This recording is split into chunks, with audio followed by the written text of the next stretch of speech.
Comme chaque année à pareille époque, la lieutenance belge de l'ordre du Saint-Sépulcre de Jérusalem a procédé à l'adoubement des nouvelles dames et nouveaux chevaliers admis dans l'ordre. 2016 restera, si l'on peut dire, un cru exceptionnel. Ils étaient en effet 21 à rejoindre la lieutenance belge en ce 12 juin, dont de nombreux jeunes. Mais quelle est leur motivation? Pourquoi ces jeunes du XXIe siècle sont-ils attirés par un ordre presque millénaire?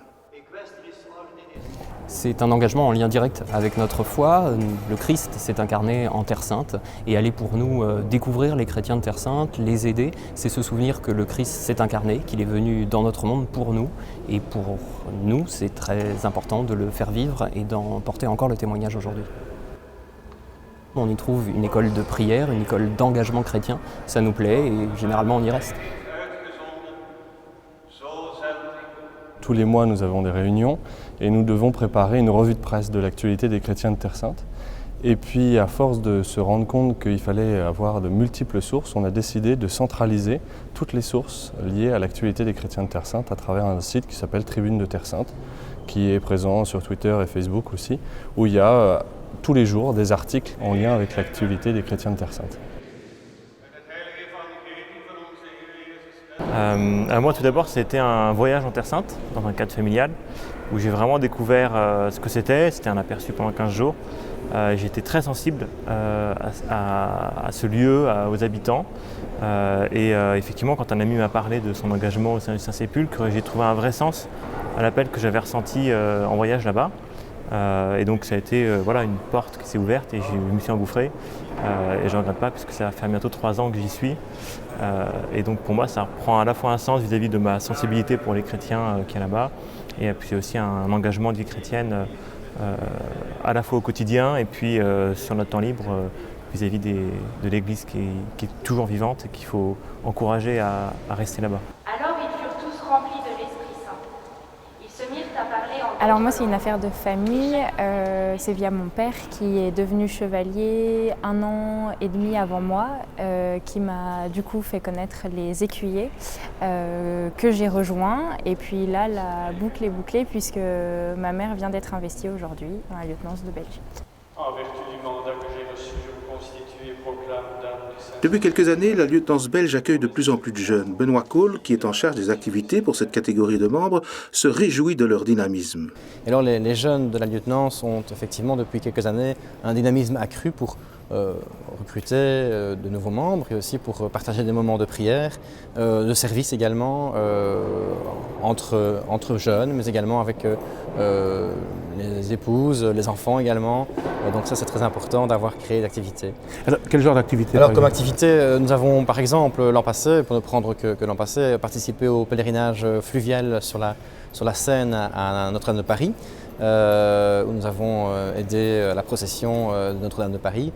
Nous avons également une retraite ensemble, prêchée par Monseigneur Delville à Wavremonts. C'était une très agréable retraite.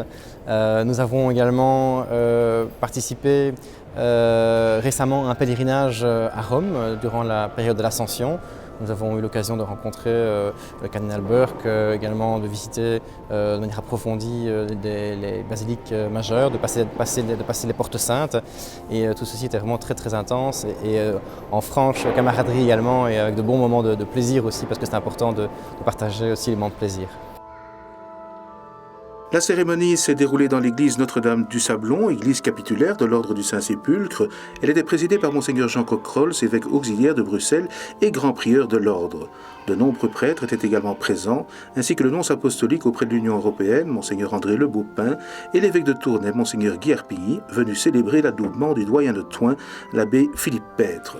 Dans son homélie, Monseigneur Coquerolles a rappelé ce que signifiait d'être chevalier ou dame du Saint-Sépulcre depuis l'origine, mais surtout aujourd'hui, dans un contexte actuel très difficile en Terre Sainte. Il a insisté sur le rôle que les chevaliers et dames de l'ordre peuvent jouer pour les chrétiens d'Orient menacés quotidiennement. Parmi les nouveaux chevaliers et dames admis en ce 12 juin, dans la lieutenance belge, figurait le ministre Pieter de Crème, ancien ministre de la Défense et actuel secrétaire d'État fédéral au commerce extérieur. Un homme politique qui ne cache pas sa foi et qui se dit fortement impressionné par l'inspiration de l'ordre. Il ne désespère pas qu'une solution politique puisse être trouvée au problème de la guerre en Syrie. Je pense dans ces temps modernes que l'affiliation à une organisation comme l'ordre reste très important. Et c'est aussi un comment peux-je dire, un défi pour mener à bien la mission dont on s'est quand même chargé. Et vous espérez y trouver quoi? Tout d'abord, j'espère y trouver des hommes et des femmes qui ont une même inspiration, qui vivent dans le XXIe siècle, mais qui sont inspirés d'un message qui date depuis 2 millénaires. Alors quand on est un homme politique, on sait que ce n'est pas toujours facile d'afficher sa foi. Ça ne vous pose pas de problème? Cela ne s'est jamais fait, donc j'ai une aperçue très ouverte. J'ai des collègues en politique qui sont croyants, qui ne sont pas, qui ont d'autres convictions. Et je pense que c'est aussi la richesse lorsqu'on sait d'où on vient et comment on peut organiser et comment on peut s'organiser pour arriver quand même à un monde meilleur qui est le but aussi de tous ceux et de toutes celles qui sont chevaliers et chevalières. On connaît la situation au Moyen-Orient. Quel regard vous portez sur cette situation? Est-ce que vous avez l'espoir de voir un jour les choses se calmer? Bien entendu, c'est une problématique de toute une ordre. C'est véritablement non seulement une problématique politique régionale, mais bien en fait de tout un continent, voire du monde tout entier. J'espère que maintenant, au plus vite possible, que toutes les conférences et les réunions internationales qui se sont tenues et qui vont se tenir prochainement vont vraiment mener à une situation dans laquelle on peut vraiment arriver vers une espèce de trêve et pour que le sort des chrétiens, mais bien entendu des autres groupes qui vivent dans ces régions, puissent en fait avoir un meilleur avenir. Franchement, je pense qu'il faudra encore beaucoup d'avenir pour convaincre les grands joueurs, c'est-à-dire des pays européens, mais aussi les États-Unis et d'autres joueurs qui ont vraiment quelque chose à ajouter dans cette problématique, puissent se mettre autour de la table. Je pense qu'on doit au plus vite arriver à une solution politique, une solution qui est soutenue et soutenable par toutes les parties impliquées.